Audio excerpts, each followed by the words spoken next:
Hello! Paul Layog po ng ETVN Emmanuel TV Network. 3 minuto para sa ating pananampalataya. Tatlo ba ang Diyos? Ating pag-usapan ang Santissima Trinidad o ang Santatlo. Sa tuwing tayo po ay nagkukrus, ating ipinahahayag ang ating pananampalataya sa Santissima Trinidad. Ang Diyos Ama, Diyos Anak, at Diyos Espiritu Santo. Itinuturo ng simbahan na ang Diyos Ama ang lumikha ng lahat ng bagay. Siya ang naglalang. Nilalang niya ang mga bagay na nakikita at hindi nakikita. Dahil mahal tayo ng Diyos, isinugo niya ang kanyang bugtong na anak na si Jesus. At siya ang ikalawang persona. Siya ang tagatubos sa ating mga kasalanan. Si Jesus ay tunay na tao at tunay na Diyos. Siya'y namatay, nanaog sa kinaroroonan ng mga yumao, at nang may ikatlong araw, siya ay nabuhay muli.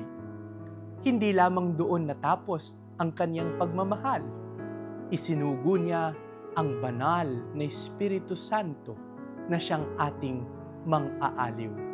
Bagamat sila po'y tatlo, iisa lang ang kanilang pagkadiyos.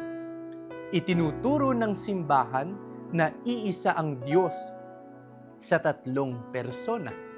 Ang Diyos Ama, Diyos Anak, at Diyos Espiritu Santo ay sama-samang nagmamay-ari ng buong pagkadiyos.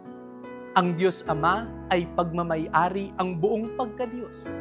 Ang Diyos Anak ay nagmamay-ari din ng buong pagkadiyos. Ganon din ang Espiritu Santo ay pagmamay-ari din ang buong pagkadiyos. Malinaw pong itinuturo sa atin na ang Ama ay hindi ang Anak, at ang Anak ay hindi ang Ama, at ang Espiritu Santo ay hindi ang Ama at Anak. Sila ay magkaiba, ngunit iisa lamang ang kanilang kalikasan o ang pagkadiyos. Iisa ang kalikasan ng Ama, Anak, at Espiritu Santo.